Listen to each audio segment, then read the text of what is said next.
Hello, Libra. Welcome to the Plaid Sheep Oracle. You have a very juicy reading, Libra. The Salamander. Infinity, Reinvention.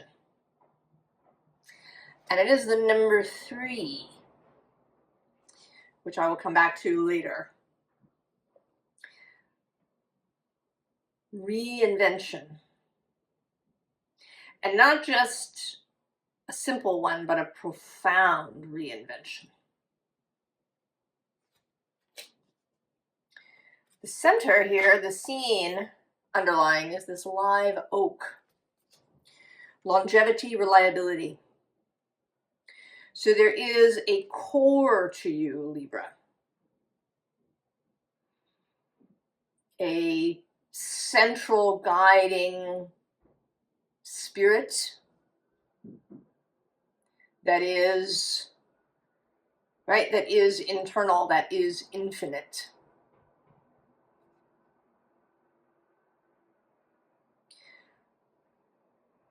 But the expression of that, how that expresses, can change throughout our lifetimes. We can reinvent ourselves.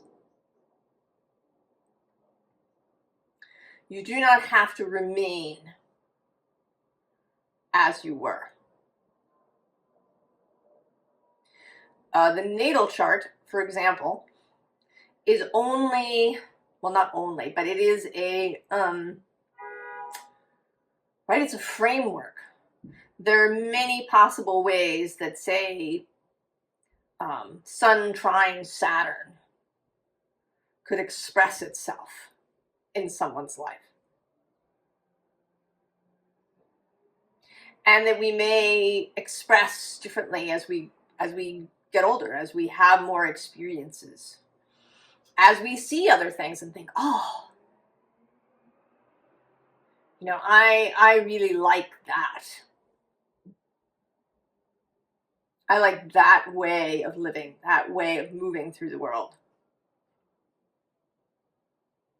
Now under this is the Copperhead, which says deception and bad influences, but there are two things about this. One, it's a snake, of course, which sheds its skin many times during its lifetime. Secondly, it's the number 15, which, again, we will come back to later. And then the bottom of the deck is the Vanity set, which says self-awareness and clarity. But it is, right, it's the tools of outward appearance. And, you know, the outward or surface appearance of something gets a bad rap a little bit because we've, you know, in many ways in our society, we've elevated it and used it and abused it. But it doesn't have to be shallow or meaningless. There's actually a woman, I think it's a TEDx talk, where she talks about, you know, how she really likes this sort of, I guess it's a kind of late 40s, early 50s clothing aesthetic. And she has outfits that reflect this. And she wears them. And when she goes out, often she gets comments. And this is a catalyst for having a conversation with somebody. So there is more to it. And we are, as human beings, we are visual beings. We are sensual beings. We are interested in the aesthetic. But we don't necessarily have to follow, you know, whatever the trend or the moment is. This is about finding, you know, what is yours, right? How do you want to express? And that's both outwardly in the clothes you wear and in how you do your hair and all of these things, you know, maybe the car that you drive, the color you paint your house, but also, you know, how you meet people, how you talk to people.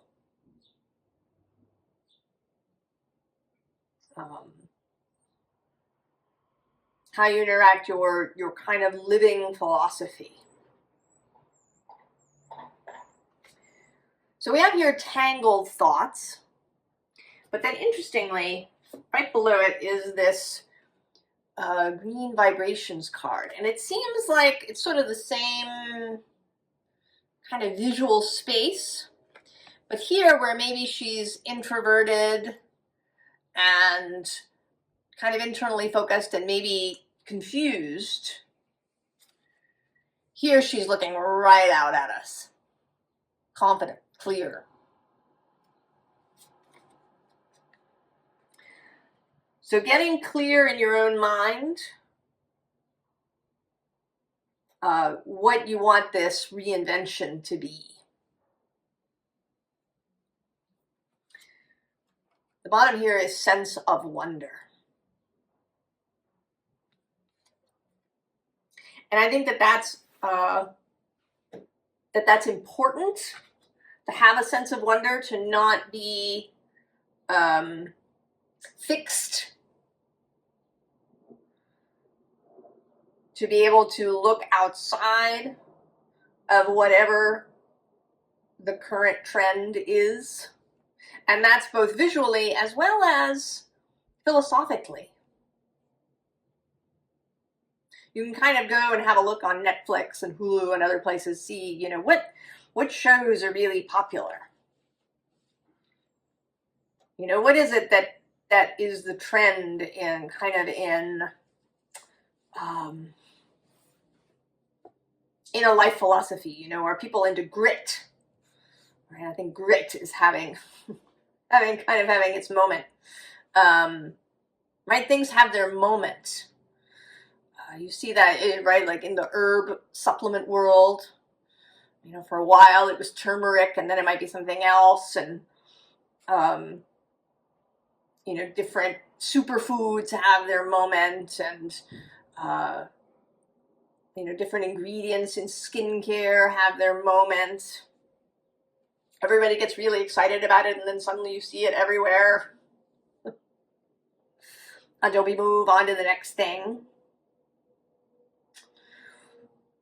So having a sense of wonder, of being able to see outside all of that, right? Not just wonder, but imagination.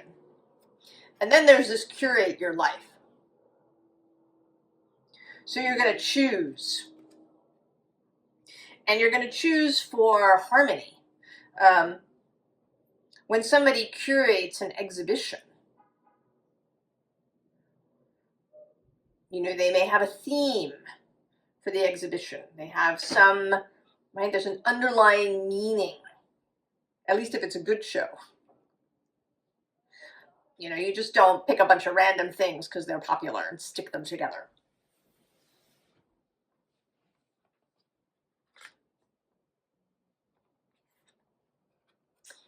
And then there's this blessings card, which feels like taking the time to digest, to consider, that you don't rush this process. Something that's been coming up frequently in the readings is enjoying the process. And really enjoying it, not, you know, giving it kind of tacit approval or, you know, sort of surface enjoyment while you're waiting to get on to the next thing. You know, going from peak experience to peak experience.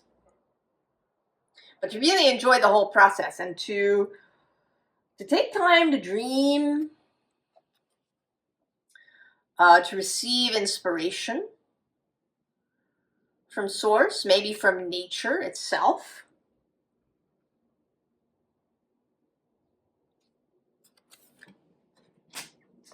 You know, this could also apply to physical things like houses or gardens. That's been a metaphor that's been coming up a lot for me. Because I assume that there are trends in gardening too, like there are in interior design, that, you know, certain flowers or certain shrubs have their moment. And here to take inspiration from nature rather than perhaps from Pinterest. To find inspiration outside the kind of zeitgeist of the moment. Then we have manifestation. Really go for it. Do the thing, do the whole thing. Right? Not just halfway. Not just kind of sorta. But go the whole way. Because this is meant to be a profound reinvention. Libra.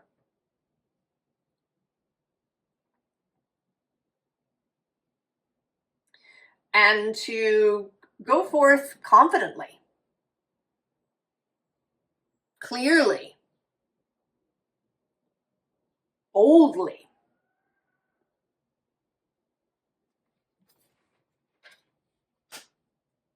And that it should be visible, seen. To make manifest is to make seen.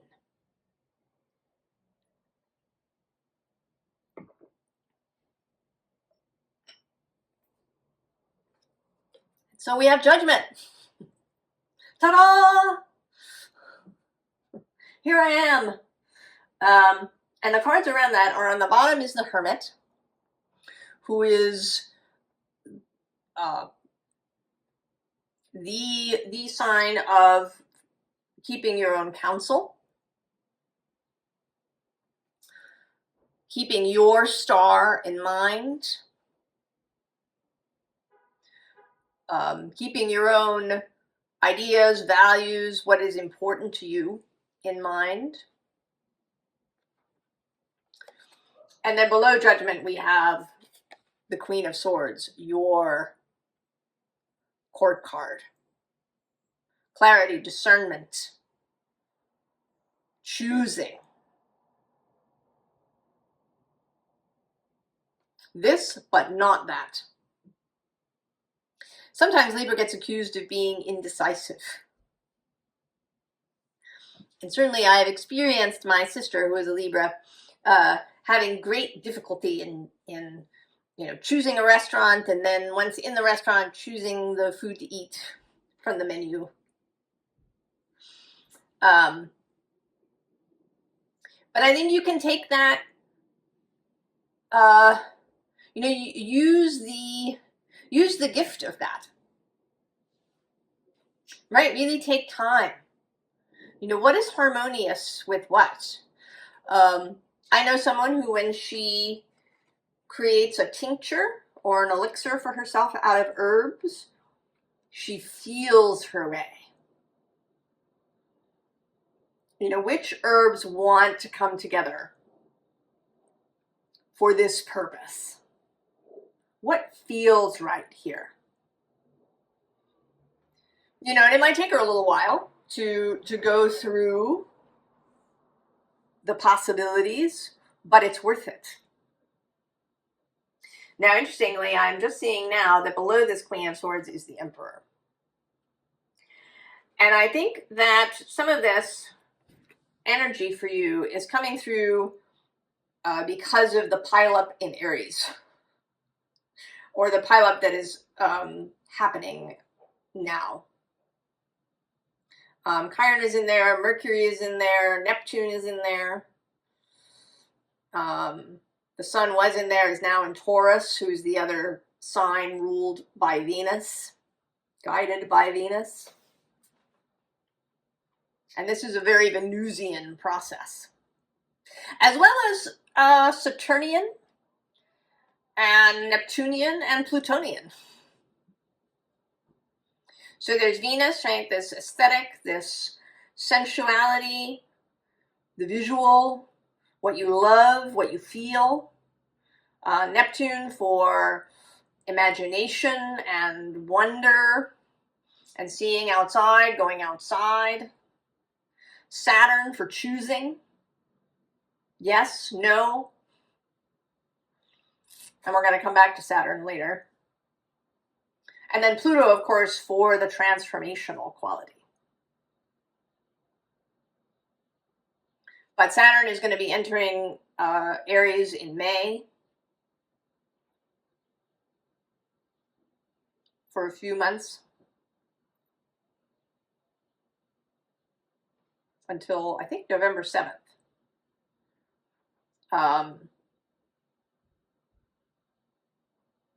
And then he and Neptune, of course, will be back there next year. And Leo has moved in, or Mars has moved into Leo, Aries guide. And Leo is about creativity. And then the North Node is in Pisces, where Venus is exalted. So there's a lot of energy in the moment for transformation and, right, for choosing your thing, right, Aries, the I am, my perspective, but also Libra, right, what is in harmony? What is in harmony with my space? You know, if you're somebody who does a lot of gardening, you might not choose, you know, the significant part of your wardrobe to be, you know, lots of lace and tulle and silk. Right? You'd want part of your wardrobe to be appropriate to working in the garden.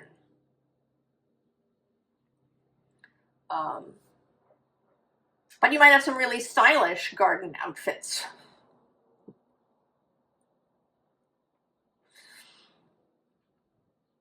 So there's both a discernment of self, but also being able to work with the environment.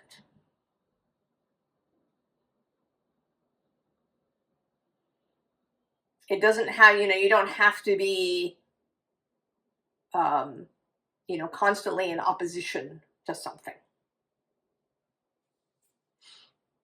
And so we have the King of Wands, self-determination, self-judgment, and moving on inspiration rather than on what is trendy or being pressed into action or acting, you know, out of impatience. This king is content to sit until the inspiration arrives. Page of Pentacles, new ideas, new possibilities, the learning curve. There might be a learning curve.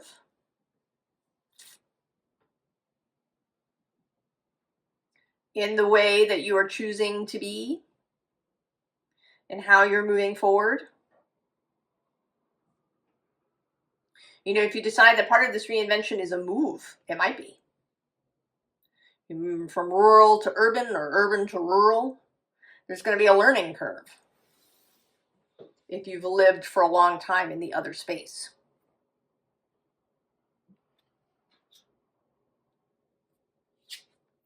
And then the Two of Swords, also a Libra card. But the ability to make choices from internal guidance. Right? She is blinded here to external input. So you don't concern yourself with what is trendy because it's trendy. I mean, there might be something that's trendy that you really like.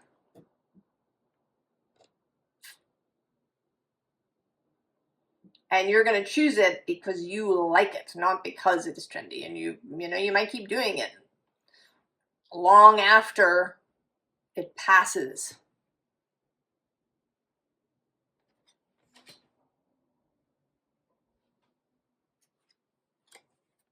Eight of Cups. And also underneath the Eight of Wands, the first of all four eights making themselves seen. Eight is the energy of infinity, also of power. And here, the sense of this fast incoming energy, that's also kind of an Aries feeling thing.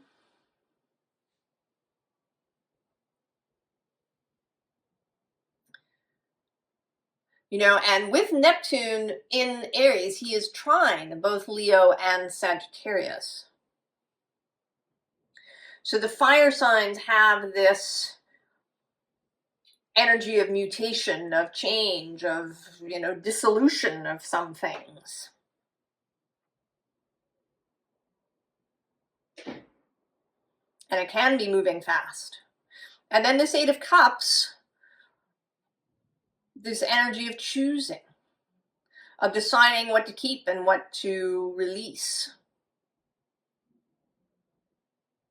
And that it's really a feeling process more than an intellectual one. Below the Eight of Cups is the Lovers. Choosing from love. Choosing that which feels right, which feels good, which feels beautiful and harmonious and in support of the life force. Below that, we have Death of transformation, the Devil, challenging the status quo,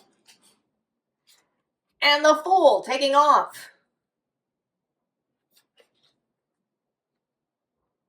So lots of energy. And when something, you know, these planets entering Aries also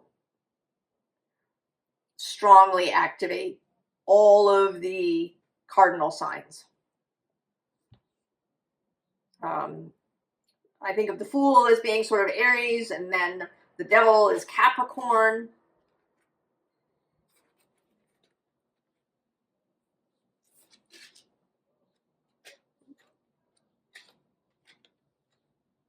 So there's a strong activation there too of taking the step, of making the change, that cardinal energy. And then we get a repeat of the King of Wands, and here he is, you know, sort of especially decked out. Right? Not only does he have a crown, but he's got this flower, and there's flowers everywhere.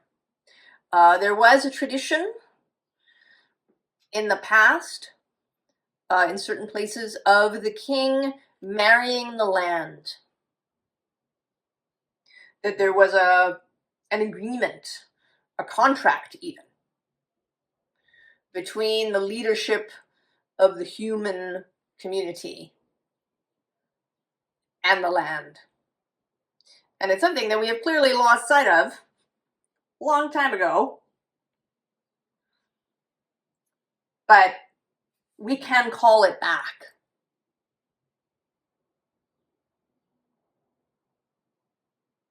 This joining up with natural processes. And also with cosmic energies, because then we have the wheel.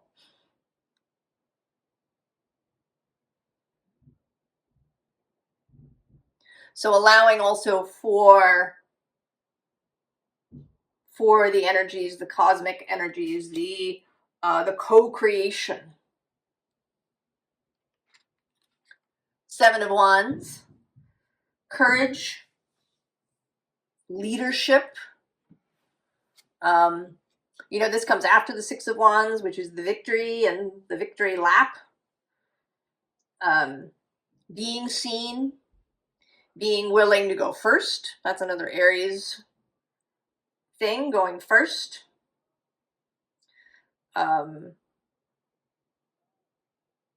Starting the revolution with your own reinvention. And then the Empress, Venus herself,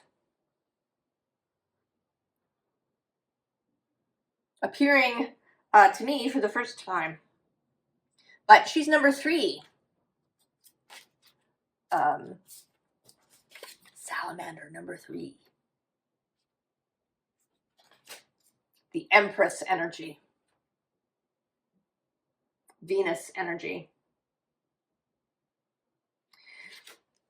That the basis of all of this, the basis of this profound change, is to be in support of and partnership with the life force, the viriditas.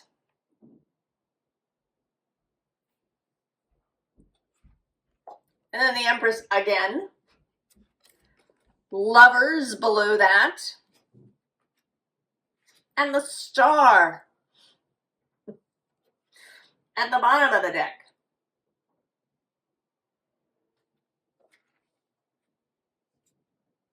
Life force, love. I feel like I want other words.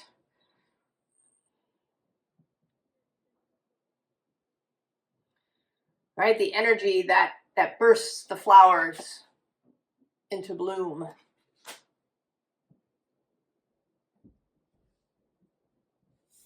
Then we have the 10 of Pentacles, the 10 of Cups, and the 10 of Fungi, 10 of Pentacles.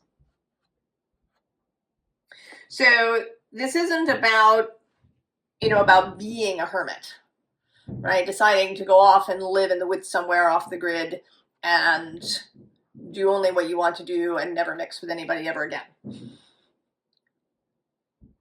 You are Libra. Relationships are meat and drink to you.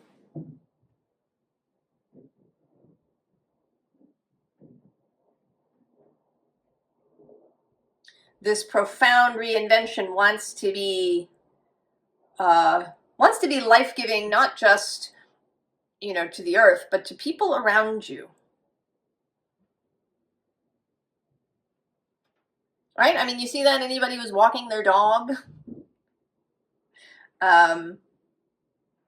Especially dogs, right? If you ever see a dog walker and they've got a whole team of dogs, people smile at them. Right? They feel uplifted in the presence of dogs.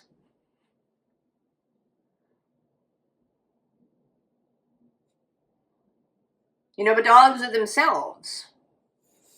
Dogs are not trendy in and of themselves.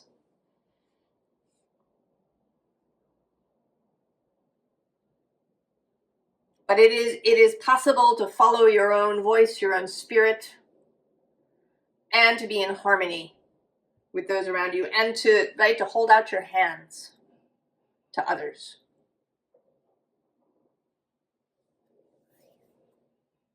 To help them, come into their own selves.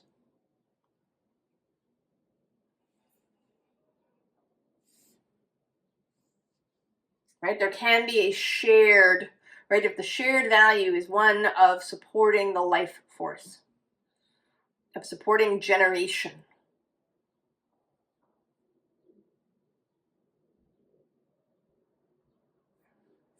I think it is possible if we can hold that intention and vision.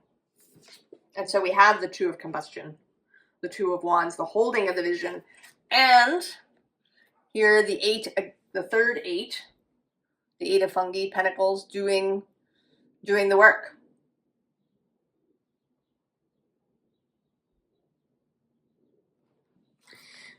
Because this reinvention isn't just about you. You really coming home, you being comfortable in your own skin, you being in integrity with your beliefs, your values,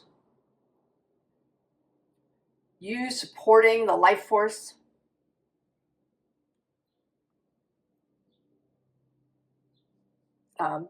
Being in alignment with the energy that creates worlds. That's what this is about.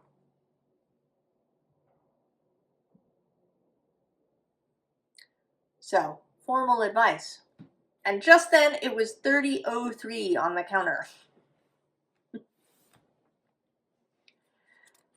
There he is, the devil. And he, as I actually didn't point out before, is number 15.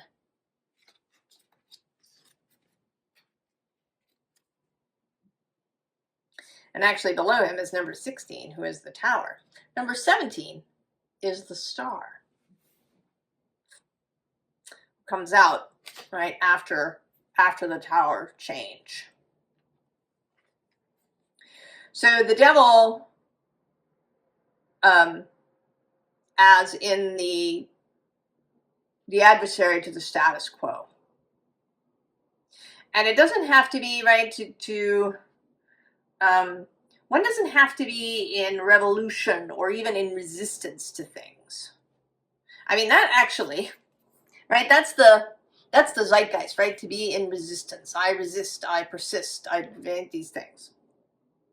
So in fact, to embrace the devil might be to do something completely different and to not be concerned with what you are not doing, to not choose something because it's in resistance, right? It's like choosing to vote for someone because you're just desperate for the other side not to win. It's never really very satisfying.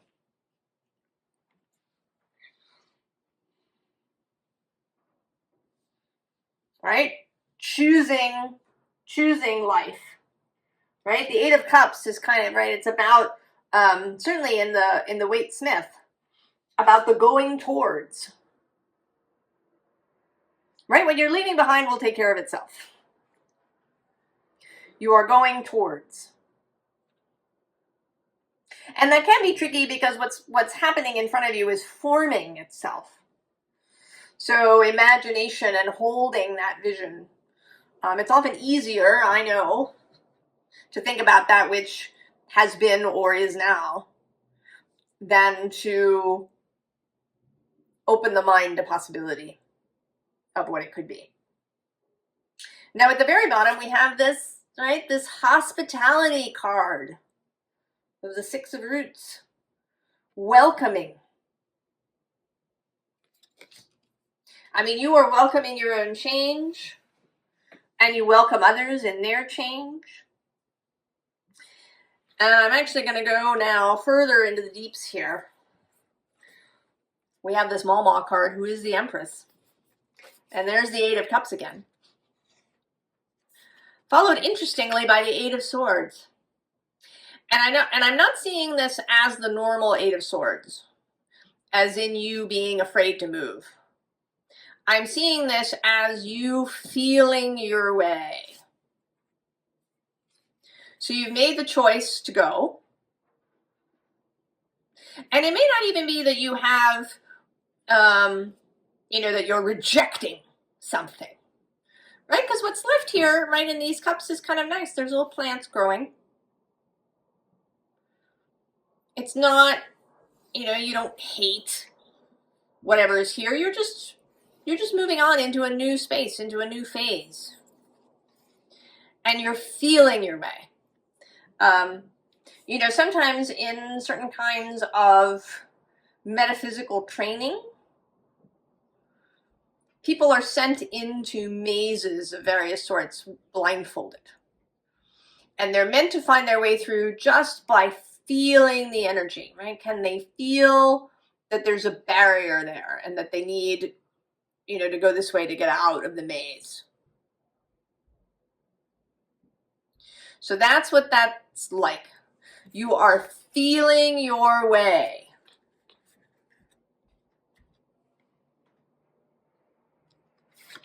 Confirmation here with the moon. There is a mystery here. So there is something also that maybe, right, that is unseen. There may be some consequence, some result from this transformational process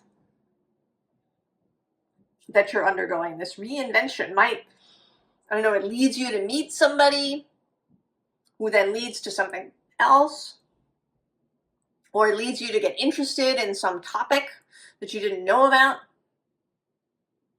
So being open to the mystery, seeing this in this relaxed process, right? This is kind of this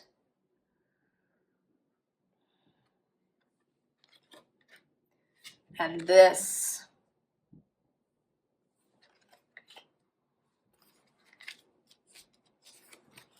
Right? And then we have rhythm, being in alignment, which is how I think of the justice card. That's a kind of natural justice, to be in alignment with the forces of creation. And the 5 of Jazz. This is the 5 of Wands, the creational space. Right? Getting together at Mardi Gras.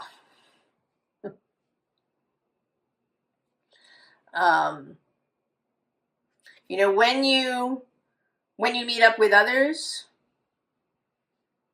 right? Everybody has their own wand here, but they can work together.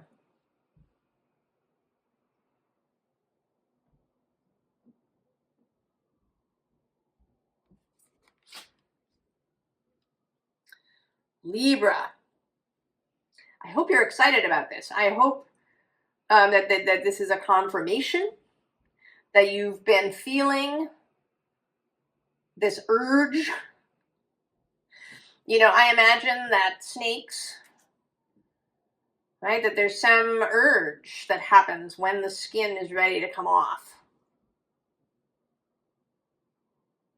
It creates kind of the necessary behavior, right? They rub against things in order to help them shed the skin.